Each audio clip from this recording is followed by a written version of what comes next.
Here's, wait. Ooh, oh hey. Me and a bunch of other people are gonna be doing election. We're gonna be doing election night stuff in the studio in Miami. I messaged Dean. Now that it seems more and more evident that Ethan at least watches you, would you ever welcome him to orbit? I don't know. Some people just, like Asmongold is a hard one too. Some people just don't respond to me or don't chat with me. My guess is going to be that he's probably just really scared that if he were to, it would like delegitimize everything because people would be like, oh look, see, you really are just a destiny plant. So that's my guess, but who knows? Maybe one day when his Jewish soul is ready. I have so much ND filter. I'm never going to use this. In 6 months, I'm going to come back in here and everything that hasn't been used is getting thrown away. Like this, like I have enough to like mobile travel like a whole camera crew, and I'm never ever doing this. Have we talked about the Gideon Levy debate yet? No, I think that was posted like a week or two ago, and then I think he cleaned up the audio and he reposted it. Yeah, but I mean, that guy is incredibly ideologically captured. Holy shit! Oh my god. I realized why the audio was so bad too. I blame him though, because he didn't fucking tell me. But I thought that when I shoot from this studio, I have a computer in the corner that was using Wi-Fi, but I didn't even have an antenna attached to it. But the Wi-Fi was like stable enough, and I'm like, maybe because the data transmission is so low, it doesn't matter. But I think that Riverside was actually hardcore cucking my audio quality because it was getting a bad Wi-Fi, like the bandwidth was really low. But he didn't say anything, so I had no idea because on my side, right, locally it looks fine because it's just coming from my computer. So, but I've connected a physical cable now to it, so everything is fine there. So I don't have those problems anymore.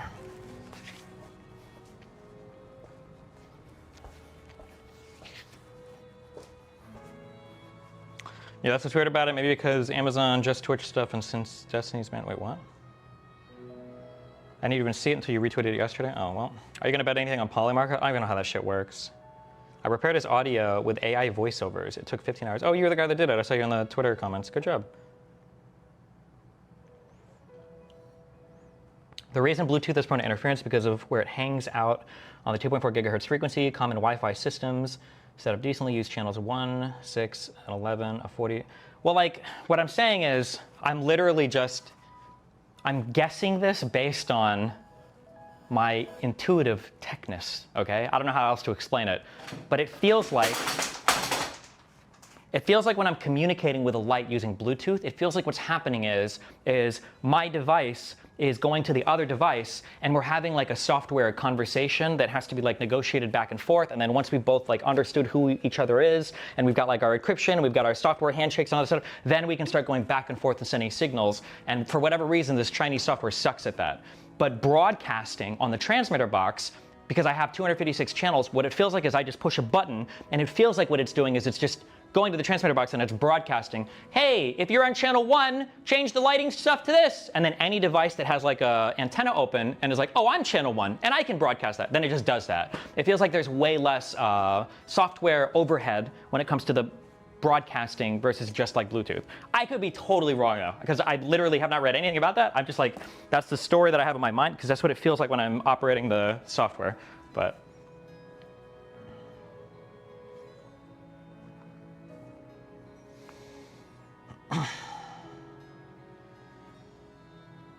very important, very important. Can you make it so that when I'm watching anything else, but like with 20 minutes behind the live, it doesn't suddenly become unavailable once you end the broadcast? At least private it first. That'd be, well, I did private it. What you really mean is you want me to make it unlisted. The issue is that that show is way too edgy, and I'm not sure how many edgy jokes. Because like when I'm joking, it's pretty obvious that I'm joking. It's not as obvious when Wes is joking, and I'm not going to leave something up that's going to like get my channel nude right before the election.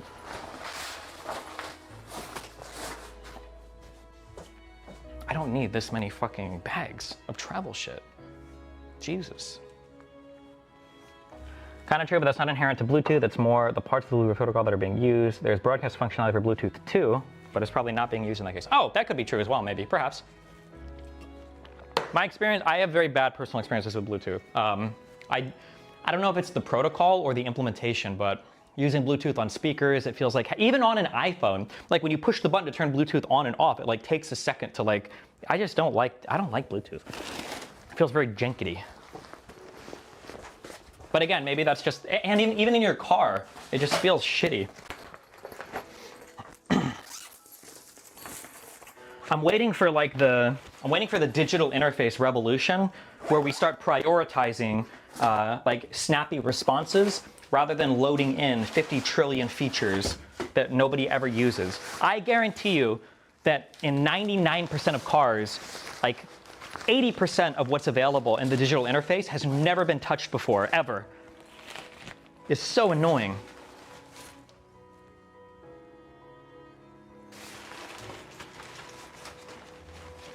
Is that a bruise on your arm? Yeah, I have a huge bruise. I have no fucking idea what this is from. Probably moving stuff is my guess, but.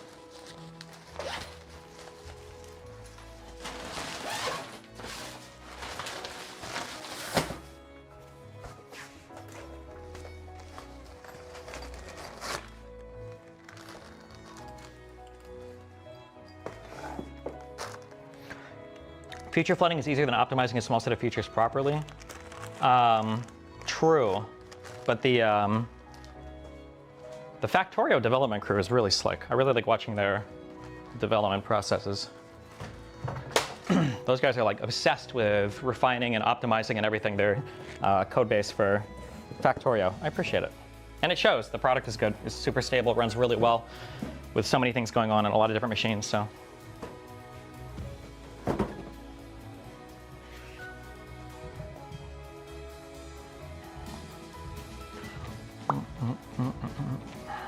Why do we have hangers down here? Do we need these?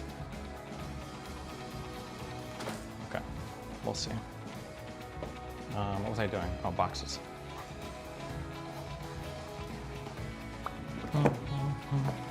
What's going on in my YouTube chat? What do we got here? Why do you update your DGG store? The t-shirt's been in stock for 5 years. I'm close to having new merch stuff going. I just need to get past this. The election season has just been so much behind the scenes, like finagling, and I've just been doing a lot of just like meetings, and I've been flying out and doing podcasts and shows, and then doing my own podcast and everything, and then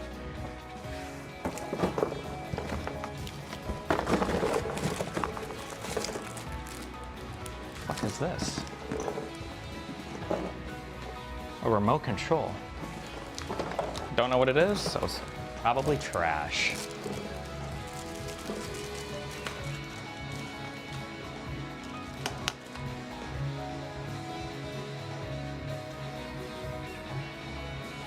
I'm gonna post the interview with the Jan 6 author you did the other day. Yeah, I imagine August will post it eventually, right? I'm so lucky that guy reached out to me. Damn. Or I shouldn't even say reached out. That's not fair, actually. I'm lucky that a fan connected us.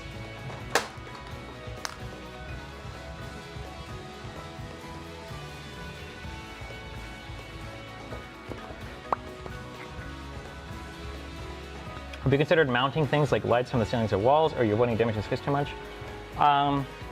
One thing that I've learned, I've done a lot of like between fashion and set design and everything else. I say this jokingly, well, I say this on stream, but I think people might think that I'm joking. I think that people might think that I'm joking, but I'm not. I'm being very serious. LED lights and everything are a substitution for good taste. You can't, no, a bad substitution for good taste. Having a nice looking set or having a nice looking background it's a whole aesthetic process, and just blowing like different colored LEDs everywhere that's not it. Like, it looks cool, but it's not like it's not a substitution for actual good taste. It's just it's a cheap substitution. Yeah, it's not good. Yeah, I've said it.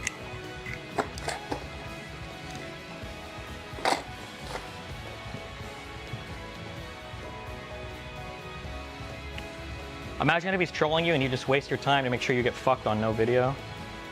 Oh, I mean, will you wear a suit for the election stream? I don't really have one yet, no. I am going to, I think I mentioned this on stream. A fan reached out to me, and his dad, I wish I could tell you who he's made suits for, but like people have spent like hundreds of thousands of dollars with this guy. But I don't want to like leak who the fan is or the person is. There's a very nice like Italian suit maker that lives in New England. And I'm gonna go up there at some point, probably after the election, And he's gonna make me one of those like bespoke suits. So I'm gonna get my own little tailored, custom-made, cute little suit dude. But that's gonna be probably next year, or not next year, but it'll be after the election cycle, I think. You should have it for the election stream? I'm pretty sure those take like a month or two to make, no? I don't think I can do that. What color? I don't know yet. I still have to do, I'll probably ask for his advice on it. As much as I hate the color navy blue, it feels like a navy blue suit is a really important thing to have in like a professional's arsenal. Like that just seems to be the go-to color. I don't actually know how I look in navy blue though. Like I haven't worn it and looked. Like people are saying black. I really like the color black. I think it looks good, but I don't know if black looks good for suits. I don't know why. Even though I like the color more, I feel like black looks cheap. But I don't know why I have that feeling or impression. But after looking through a ton of suits and looking at people that wear stuff and then like just having an impression of stuff, when I see black suits, they look very cheap to me. Black pinstripe suits, maybe not as much, but for some reason, like the gray suits and the navy blues, they just look like way more like Jesus. Black is more formal, like funeral formal, maybe. I don't know, I just don't feel like, also maybe I could be currently being mindfucked because I'm kind of like half watching Suits in the background too, and those guys all wear navy blue. So maybe I'm getting like propagandized by, by those people, who knows.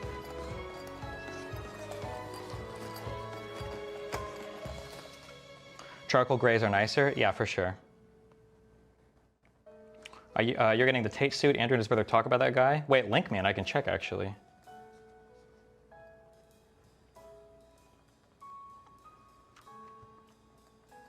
What are your thoughts on the show so far? I don't know.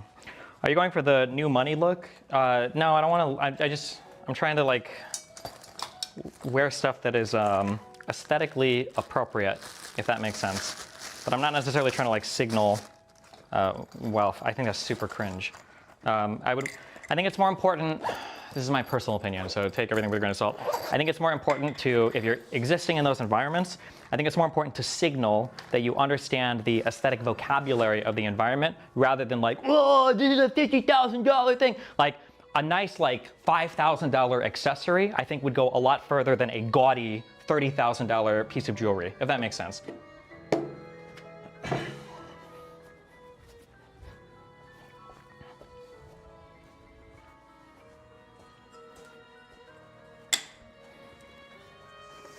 Have you been reading Dye Workwear? I read his Twitter sometimes. That guy knows way more than I will probably ever know about anything related to fashion. He's a little bit too much on the whole like cultural outfit significance stuff. I don't care that much, and I probably won't ever care that much. I mean, I say that now. I probably won't ever care that much about that like he does. That doesn't make him, I'm not saying he's wrong or bad or anything. I'm not that interested in all that kind of stuff. So like, what did people wear in the 1800s that make flannel appropriate today? I would rather just like see what is the aesthetic vocabulary of people that wear it today, and then try to riff off that in a way that coordinates or meshes well with my skin and hair. Okay, cases.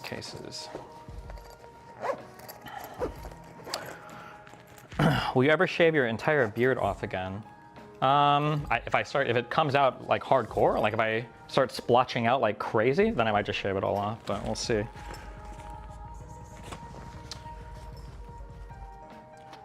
What motivated you to start caring about the way you dress? You know this before, but what got you to care about? Well, I don't know. I think like 6 months ago, I think I just started like reading stuff, and I was like, fuck it, let's try shit out. I'm a big like, the way that I learn best is usually like through experience. I have a really hard time learning if I'm not trying to do something. So I think I just started reading stuff, and then I started ordering stuff, and then just trying it. I was like, whatever, fuck it. But I also don't, there's a way that it also like rubber bands around too. There's a lot of random shit to think about. I can dress now and I can look like a normal person who's like, oh, okay, that's a nice outfit. But there is something to be said for, there's something to be said for like the sweatpants, t-shirt, and the crazy hair. Because nowadays, when I show up on shows and I have like a decent outfit on, nobody even notices. Nobody says anything. It doesn't stand out to you. You're like, oh, okay, he looks like a normal person. But when I had the sweatpants and the hair and the t-shirt, it's like, wait, this motherfucker is crazy. which I kind of like. I like because it stands out a little bit more. It's a bit more unique. But I don't know. It had aura. True. Start wearing some flamboyant colors. I talked about this before. One of the most important things for me to learn, like fashionably, is I don't know if it's because black people can get away with wearing that. Maybe some skin tones can, but I look much better. I look more aesthetically coherent in neutral or muted or like pastel colors. But that might be like a whole like white person thing. I can't wear the crazy bright colors. I can only wear them as like highlights or accessories. So like I have like one outfit I've worn a few times where it's like a black short sleeve with like a red undershirt. That works. But like a red overshirt like that it looks too much like a clown.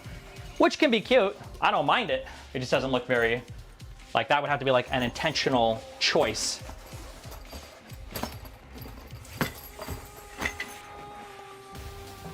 To look wacky, yeah.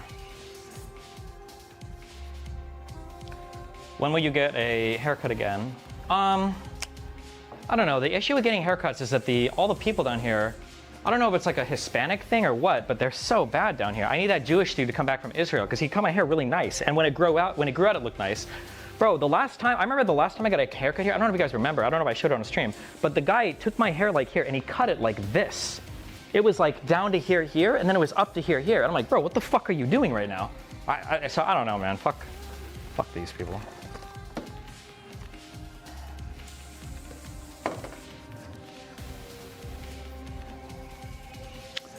That's not true. 16th century Hanseatic merchants wore colorful, flamboyant clothes, and they were white, so you're wrong. Good one. My guess is those people probably had part of how clothing appears, or a large part actually, has a lot to do with the fabric of the clothing as well. So my guess is those merchants probably weren't wearing like really cheap synthetic or cheap like cottony fabrics. They probably had other types of fabric that make those more exciting colors appear nice. I don't know how to explain it.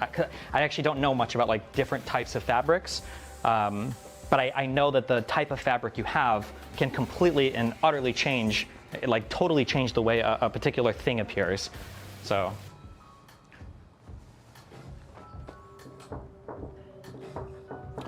Destiny, what do you think about the UN Secretary General meeting with Putin as a warrant for his arrest instead of going to the Ukraine Peace Summit? I guess it's not the best. However, am I getting this right?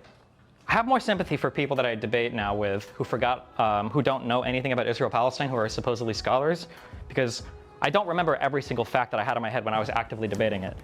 Although I still feel like those people didn't read anything, so who knows. However, if I'm correctly remembering, the ICJ is the International Court of Justice, and the ICJ exists as a part of the United Nations. The ICC, the International Criminal Court that exists in The Hague, who is responsible for issuing arrest warrants for individuals, that is not part of the United Nations. So theoretically, a United Nations general or whatever meeting with somebody who has an ICC arrest warrant out for them, those two bodies are not related. I know that's like really weird to think about. The International Criminal Court and the International Court of Justice, I don't believe they have no relation to each other.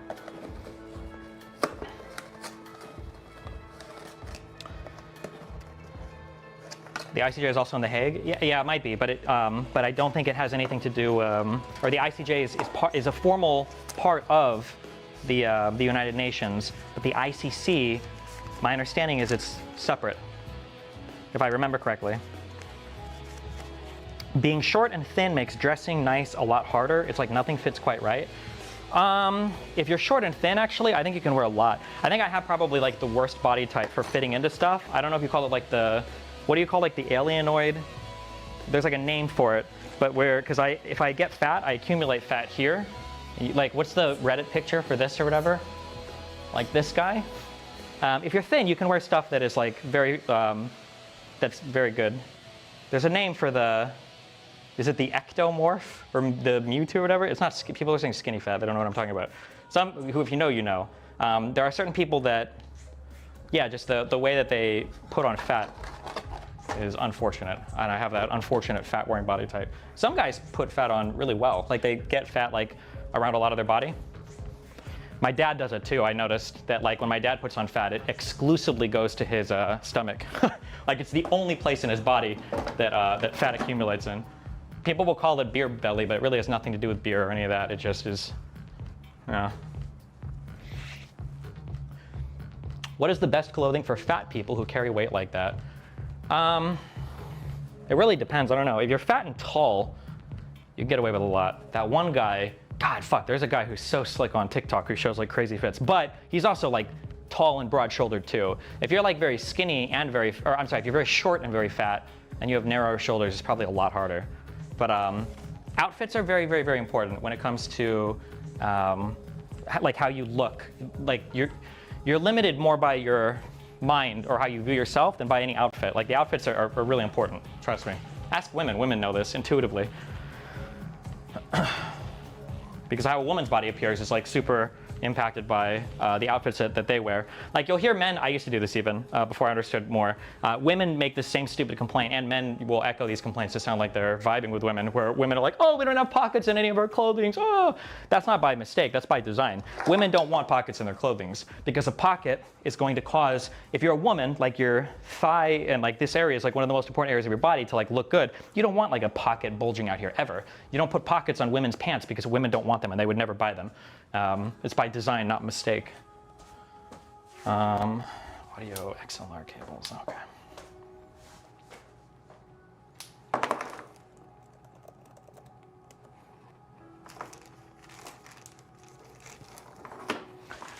Definitely not intuitively, we just have to learn faster. Well, I mean, that's what I mean, right? Like women have to learn it generally.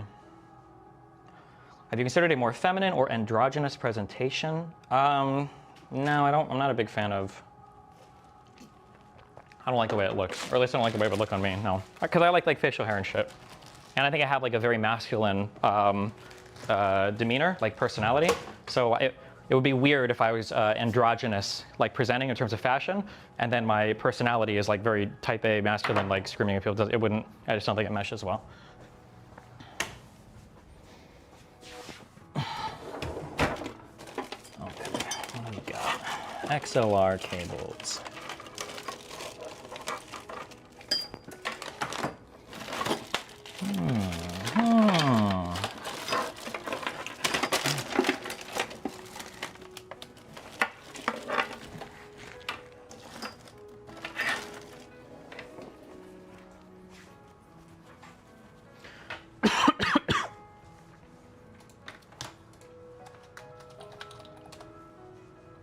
You sometimes miss the sweatpants? I don't know. The synthetic pants that I wear from Lululemon are fine, I guess.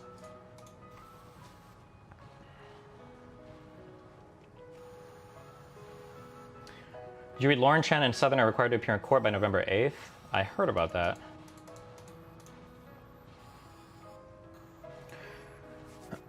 The reason your dad gets so much belly fat is exclusively because he's old. As you age, you lose overall body fat and accumulate stomach fat. Nothing to do with the body type BS. Okay, let me be more clear on that. I disagree, but you're half right.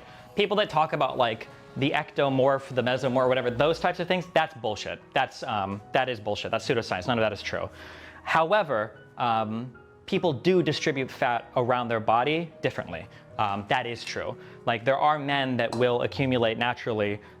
It might correlate to testosterone levels. I think as your testosterone drops, you can accumulate fat in different ways as well. But some men will accumulate more fat on their hips and belly. They just naturally do. Other men will put on fat more evenly throughout their body. It just depends. It's just, that is true. It's the same with women as well. Some women, when they lose weight, will lose weight from their boobs and butt first, or they'll put on weight only around their midsection, or it is what it is. There's nothing you can do about it. So many audio cables.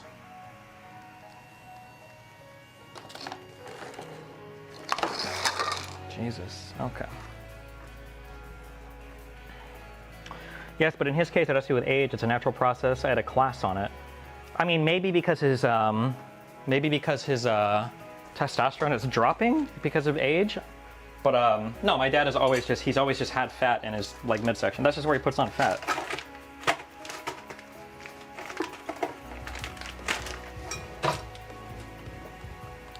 Although he's less fat today than he used to be because he stopped drinking Pepsi. which is crazy. Are you planning to roll out an iOS app for DGG? I feel like we've tried to do an app like 50 billion times before, but it just for some reason has never worked.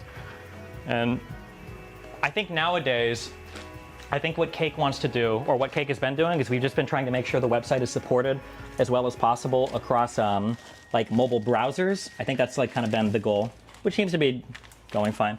Cake and Jader have done like a ton of work on the back end of the site to make make everything run smoothly and everything. They've done like a lot of really good work on everything. So,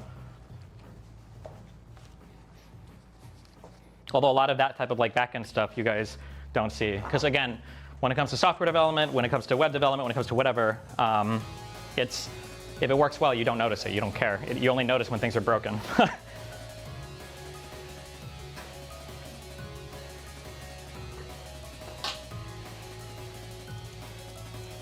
Can we apply to work as a dev, even as a volunteer? No, not right now. I asked that Tom Bilthew, the guy that I'm seeing impact there, he offers like lessons on business fucking management or whatever, or he does like consultation. After our show, I asked him if I could like chat with him for like 2 hours and I'll pick his brain about like all of that shit. I'm very curious.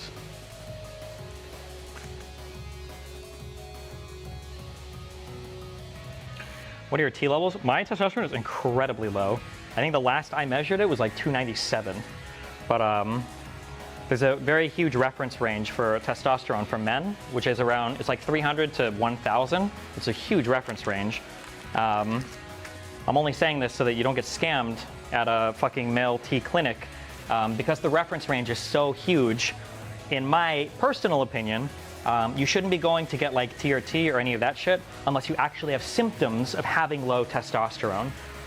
Because it's very easy to if you walk into any clinic, you can try this. If you walk into any clinic whatsoever and you get your T levels measured, they will always recommend TRT because they make money selling it to you. They'll always recommend it. So you should always, wait. If you're not symptomatic of any of that shit, don't go measure your shit because you will get more. What would symptoms be? I think it's like irritability, problem sleeping. I think it might be like erectile problems, like erection problems, like low libido, suddenly like huge like increases in fat. There's a ton of shit like that. So I donated on YouTube. Just wear your blue coat, idiot. Yeah, I don't know if I can ever make that blue coat work. It's just such an outlandish coat, but I love it. Okay. If it was like that color of like a vest or some kind of under thing, maybe, but you should try a cycle and see how you feel. No harm. Fuck that. I would be really, really, really worried about cycling testosterone or anything like that, because if you do that, I feel like you could get addicted to it very easily, especially if you're working out regularly or anything like that.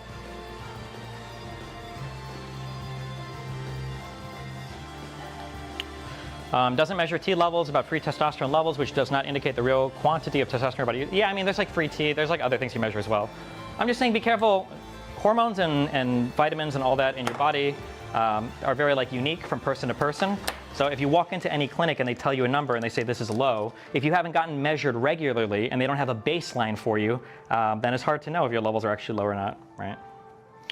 Myron talking about Hitler not hating the Jews. Yeah, that's, what are you gonna do? Addicted the physiologically or just mentally to the idea of gains? I think that something that I'm starting to do, I'm starting to feel more and more, is I really do think that psychological and physical addictions, I think they really go hand in hand. You can also get addicted to ADHD medications. It doesn't mean you shouldn't be critical. I don't know what that comment meant. I also think that you should be careful and not start medications unless you know you have ADHD. I don't what, do you think I have a different answer on that?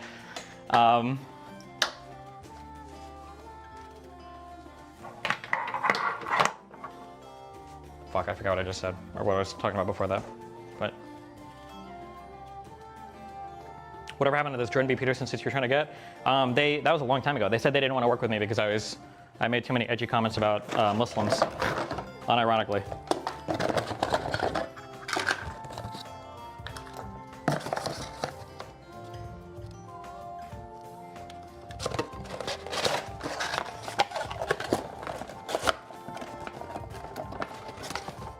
Oh, physical addictions and psychological addictions. Yeah, I think things go. I think those things run concurrently a lot. I've read a couple things about people talking about Ozempic, for instance, and a really interesting side effect. I actually kind of got this a little bit on ADHD medication. So amphetamines or stimulants in general also kind of double as an appetite suppressant, but it works on you in two different ways.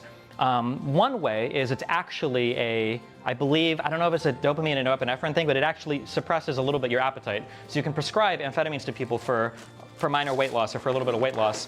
However, if you get like a dopamine hit from like eating a cookie when you walk by and you have like these huge urges to do it, having that taken care of with a stimulant will reduce your urge to eat, like that. Like it's not necessarily appetite suppressing, it's just making it so you don't have the urge to like buy a candy bar or eat a cookie or whatever. I'm reading things now from people doing Ozempic that are saying not only is it nice to lose weight, obviously that's like a nice physical side effect, well, not side effect, it's a physical cause of the medication or is what they're going for, but it's also, they didn't realize how much of a mental burden it was to constantly be thinking about eating or to constantly be thinking about their next meal. That alleviating that incessant desire to eat and think about eating was like a huge relief in and of itself, which is something I never thought about before, yeah. Okay, I need to start throwing shit away here. Some people also report reduced alcohol urges if they have an alcohol problem while on Ozempic. Oh, sure, maybe, yeah. I don't know anything about that, actually. I don't know why I just did, yeah, maybe. I don't know anything about that. Big light thing, light stand.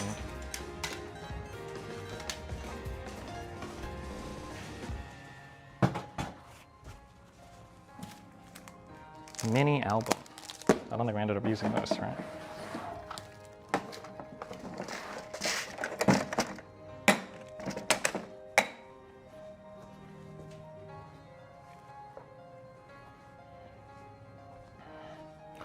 My only issue with Ozempic is the fact that depending on the area, supplies can be limited to those with type 2 as they are battling people using it for weight loss. I thought Ozempic can be prescribed for weight loss.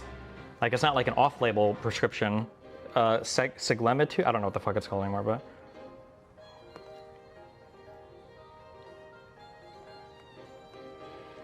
Can I change my, oh, thank God. There's a shortage. There's another drug made specifically for weight loss. Oh, I thought Ozempic was for, semaglutide? Oh, I don't know. I could be wrong on that, maybe. I thought Ozempic could be prescribed. Ozempic is just for diabetic people. Oh, well. If you don't have diabetes, they will prescribe Wegovy, sorry. You ask to join the Jubilee 1v25 with Ben Shapiro. No, I think they reached out to me to audition for it, but I said I didn't feel comfortable because I think Ben Shapiro probably explicitly and specifically doesn't want to debate me, so I don't want to like ambush anybody on a show like that. It feels kind of slimy.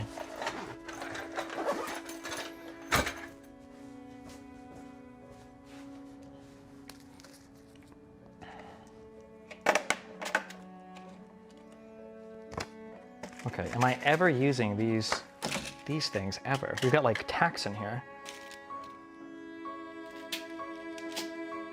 Shapiro said that? He hasn't said that, but I mean, like everyone else on the Daily Wire dodges me pretty hard, so.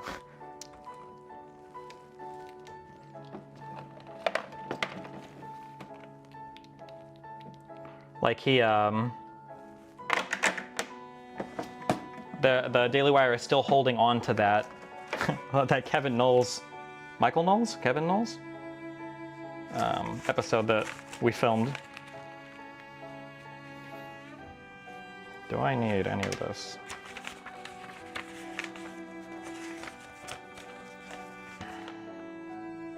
Furniture delivery.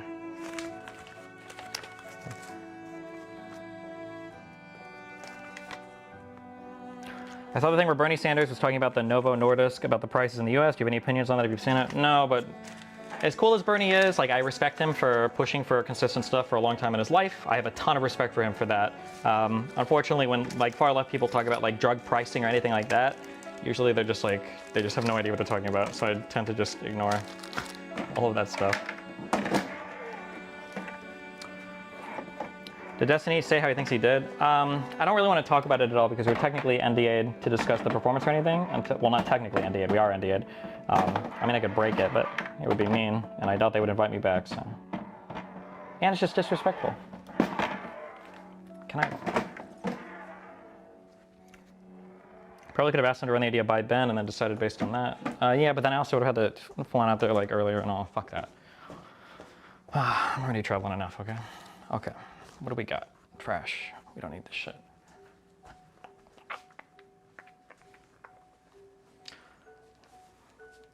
How long is the NDA for?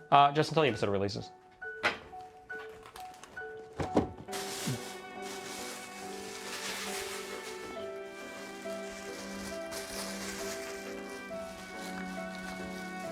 How long have I been streaming for? What's my battery like on this? You're like 70% still. That's good. Okay. Okay. Am I gonna have to order these and test it, or can somebody tell me for these Rode microphones, if I have two different like receivers on in the same room, will they interfere with each other, or will it all work just fine? Do you know when they intend to release it? Probably soon. They probably want to get it out before the election, I would imagine. So. Dean and IRI did great against Ben. Yeah, they were saying so after the episode. They were saying that. Yeah. Does it feel good watching Hassan's ship burn? Yeah, I mean, there's a little bit of good feeling on it, sure, yeah. Although, I will say, the biggest issue that I have, the biggest worry or irritation I have is just that he is a radical actor that is just brainwashing like so many young people on that platform with absolutely no pushback. And then he gets into he sneaks into other communities and he tries to do it too, like that whole Nick shit. And he's done it, he did it with Ethan's audience. That's just really, really, really, really, really gross. I don't like that. What is this? Do I need this?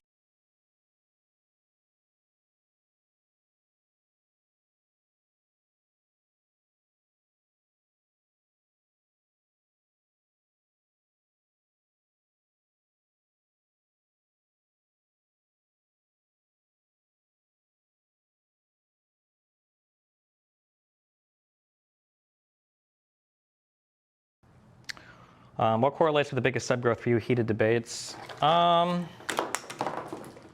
think in my mind, generally what happens is you're looking for large viewership moments on the internet that you afterwards, when you have more eyes on your channel that are coming in, you convert to viewers because they look at the other content and then they stay for it.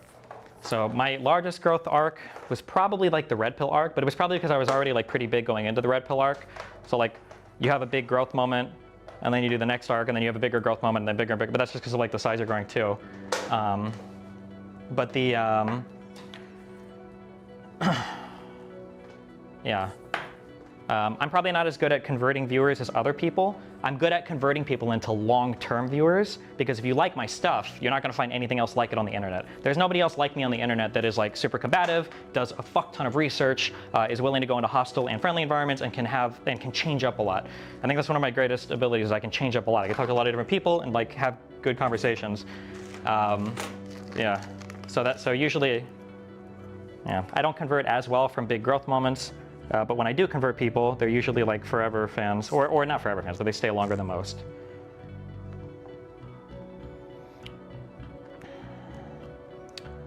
I feel like Hassan collabs are usually just massive normie streamers that skew generally left, but not explicitly political at all, so they're susceptible to his extremist views. Yeah, and he can also try to like,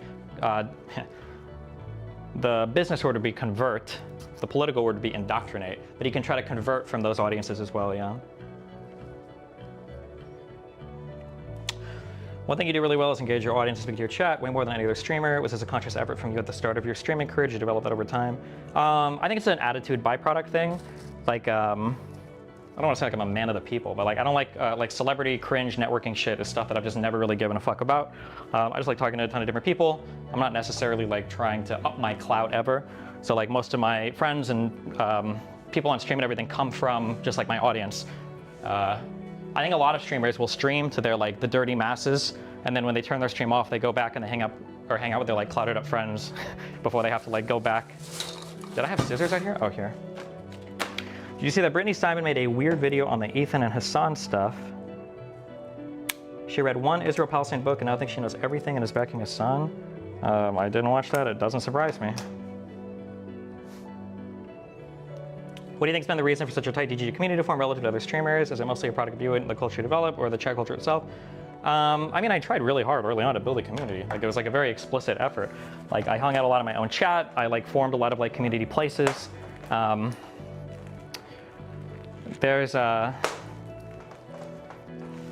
It's annoying. I'm trying to self-glaze us too much. But broadly speaking, when you're trying to make it in a particular industry, or when you're trying to make it anywhere doing anything, you can either be original or you can ride off the back of like another popular thing. If you ride off the back of another popular thing, the advantage that you get is immediately really big growth, and you get access to a huge pre-made community that's primed to consume that type of content, right? But the issue when you do that is now you have to be in line with the majority opinion in that group, because if you deviate, they're going to abandon you. And two, when, as all groups do over time, when that group naturally kind of like recedes, you're going to lose a lot of your audience unless you've converted people into like core audience members.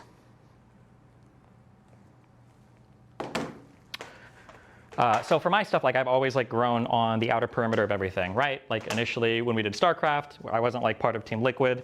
We had to fight a lot for being featured on the website. I was never part of like the Twitch community crews. I was never part of any of the big political movements online. Like I've always kind of like fought with everybody. So the downside of that is like I have a reputation for being a bridge burner, and I've got a reputation for being a contrarian and all that, you know, whatever, because I have my own opinions on things. But the plus side of that, which like over the past few years I've definitely finally like been reaping the big rewards of. The plus side of that is I have a community that's like completely and totally my own.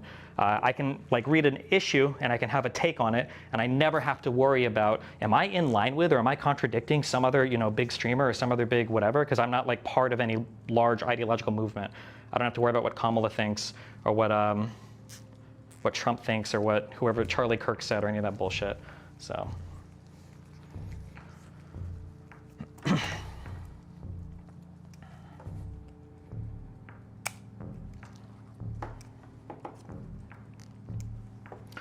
you have any documentation on your Anything Else podcast setup? I own a volume wall studio in Atlanta and plan to add a podcast.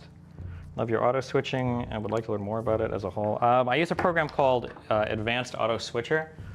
I could publish the logic for it, but like it's fairly rudimentary. It's not like some fucking 5,000 line script. I think most of it, to get it to work, is just, it's like clever problem solving, like storing information to variables and shit. Like, how do I make a camera switch? The hardest part, I think, is actually just like the logic, like the lowercase l logic. Like, when would I want a camera to switch? It's not actually like the scripting part, because all of that is like the if statements and then the whatever. Like, those are pretty simple. It's trying to figure out like when would you want a camera to switch? How long would you want to hold a shot? Assuming you're automating it and you're not doing it manually. Yeah, I don't know. Your concept of bloodletting your own community periodically is probably what led to its long-term stability. Other content creators should do that from time to time.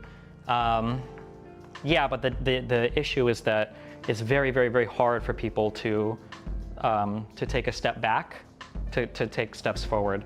Most people will just carry on with problems. That's true actually in life as well. It's probably one of the big pieces of advice I give to people that are that have a lot of mental anguish, I guess, or issues in their life, is a lot of people will not confront problems in their life, and they'll kind of like pretend that it isn't happening, and then they'll just like keep moving forward.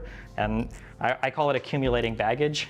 You're like a garbage heap rolling downhill, and at some point it's going to be a big debt that you have to pay back, and like a pile of fucking cords. It's going to be harder to untangle the longer you let it roll on with. But who built the chat? Was it based on something else, or is it 100% custom?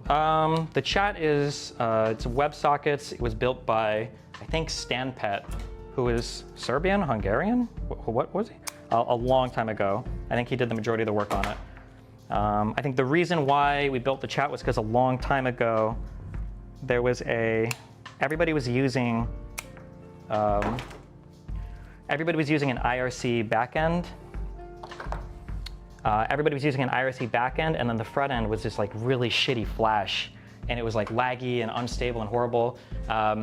There's nothing wrong with using IRC as a backend. I don't think IRC is incredibly stable, tried and true for a long period of time. I don't know what the stability of IRC over thousands and thousands of users, but the Flash front ends for all the chats were horrible. So I think we just ended up custom building something. Why don't we open source stuff anymore? Did we stop open sourcing everything? If we did, I probably just got really irritated that, I guess it goes back to the, actually, I guess I have better language to describe it now, actually, because I've reflected on all this conservative shit.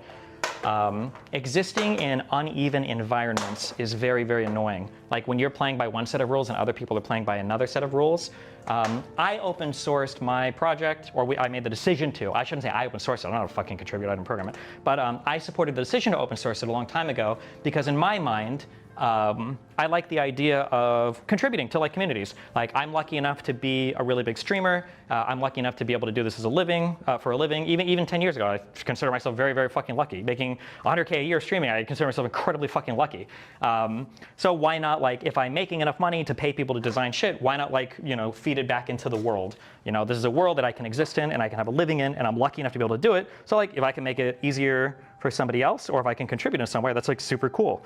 The issue is that the only people that ever ended up using it, one, is they would just fork everything and never contribute, which, without getting into a whole thing, is very fucking rude for open source work. And the second thing is all of the people that were using it were people that were actively trying to destroy my fucking career. So it was very, very strange that there are people who, like Vosh, for instance, or you can go on, I think, White Nervosa's site, because White Leaf was the side label project that they made. When you go to when you look at all these people that were trying to destroy me, all these socialists, all these far left commies, all of these people were using a forked version of my site. And it's like, what? So I was like, fuck this. I'm not, why even? Fuck you guys, no.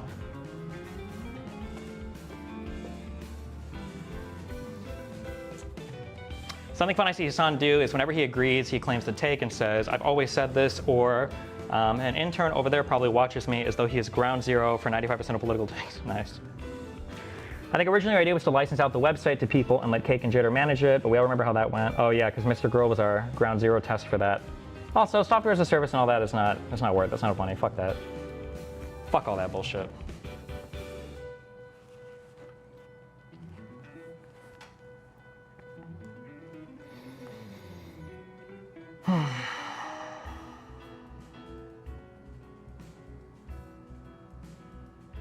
Hold on, make sure I'm not missing anything.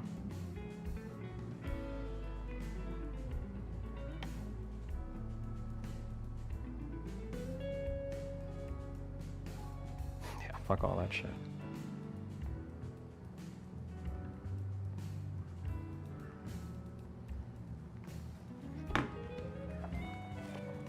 Isn't that the communist way, though? Use the resources given to them for free and then immediately bite the hand that fed you. True.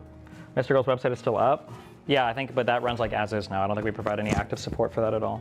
Do you think the Dan Crusade is going to get you unbanned? Probably not. I don't think that ever should have been the goal or ever should have been tied to it.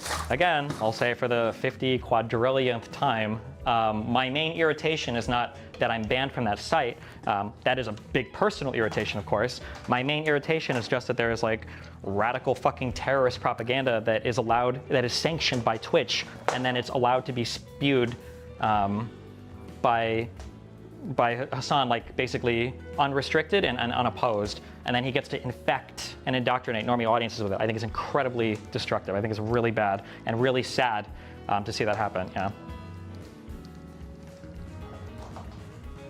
That's why I said before, like, if these guys get banned and then they get unbanned and they don't get banned again because they avoid saying like all the insane shit they were saying before because they know they'll get banned for it, I consider that a W. That's a victory. That's good, because at least there's not as many people spewing as like insane shit on that site anymore. Do you feel like you bought into the progressive narrative too much from 2017 to 2019? No, I don't think so. I don't think I personally buy into it too much. I think the issue that I have, or the difficult thing to identify, is how do I identify people that are my allies and that know when to stop, or like that know where to draw the line. That's the difficult part. Because most of the stuff that I said back then, and you can hear it today, like depending on who I'm debating or who I'm talking to, like I'll have very, very, very progressive takes, but it's just some people just take it way too far, and I don't know how to get people to fucking chill. Do you think that Hasan is anti-Semitic?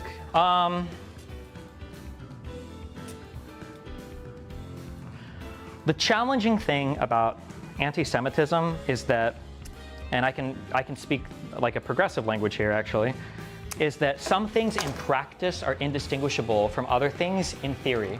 So in practice, being anti-Zionist will end up looking the way that Hasan and his terrorist supporting friends all of them do their anti-Zionism.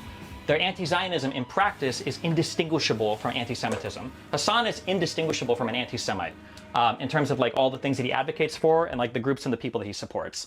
So then if the question is like, well, do you think he's really anti-Semitic? I don't know. I don't think Trump is really racist. But does that matter when we're looking at the effects or the impacts of people's actions? Well, progressives would generally say no. It doesn't matter if you're actually racist. It doesn't matter if you're actually whatever. What matters is like the subjective impact you have on other people, right? If I'm going to call people, slurs, but personally, I'm not trying to be racist, like a progressive would tell you, it doesn't matter what you're trying to do. What matters is how those other people perceive the language you're using. And it's like, oh, okay. So, would you please ask August to release your old gaming vibes on a random channel? I don't know, bro, find them. Do you even want to get unbanned on Twitch anymore? It feels like it would negatively impact your stream with you. I don't know if I would stream on Twitch, but it'd be nice to be able to talk to people on Twitch and have those relationships again, yeah. Fucking, I love Ryan McBeth, okay? Lycan and Kyla wanted to do an episode because Ryan McBeth wanted to smoke cigars in here, and they were like, the only way we can do it is if we have a filter to filter out the smoke. And this thing, when you turn it on, I'm like, bro, what the fuck, guys? This is so loud. We're never doing this. Is it more stressful to be in a state of mind with unsettling knowledge or to be cautiously skeptical but good faith? I don't know. It depends on the thing. Hasan is leaning into the far-right Arab identity politics, which makes the left useful idiots for far-right Islamists. While that's true, the thing is, and I really got this through the years of Arafat and the Soviet Union. And I'll stress this. I never know when people think I'm like exaggerating or not. I'm not exaggerating when I say this. Palestinians learned to speak the language of the Soviet Union and of the far left a long time ago, and they do it really well. They do it incredibly well. There's a reason why they started making comparisons to the French in Algeria, the occupation there, and then after that to the occupation, not the occupation, the apartheid in South Africa. These things were not things that people around the world observed and they were like, wow, this kind of looks similar. These were intentional tactics that were deployed by Palestinian advocates in order to get more attention to their cause, which isn't even necessarily a bad thing. I'm not saying that that's like illegitimate to do that. I'm just saying they're very good at propagandizing to Western audiences. So, yeah.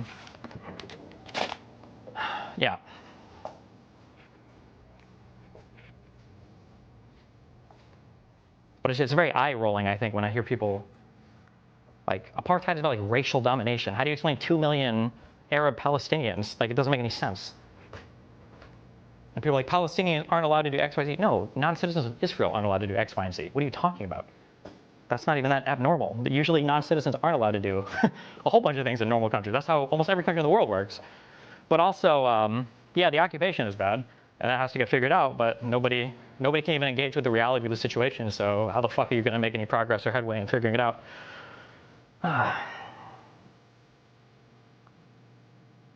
I think their argument is apartheid isn't in Israel proper, but in the West Bank. Yeah, but it's occupied territory. It's not apartheid. It's about a military occupation, which is not really apartheid. It's just, if you want to like analyze it through that lens, or if you want to like kind of view it that way, like you can. But the problem then is that you can't really solve the problem looking at it through that lens, because like apartheid means that you have a country that is racially dominating certain groups or racially segregating certain groups of citizens. So the way that you solve that is to make the nation stop doing that. You need to get rid of those laws. But the problem is that the reason why there's such stark differences between the West Bank, Gaza, and then Israel proper is because it's occupied territory. That has to be solved. Once that's solved, everything is fixed. but focusing on like, you're not going to get anywhere fixating on the apartheid stuff. What is this shit? What is it? It's trash.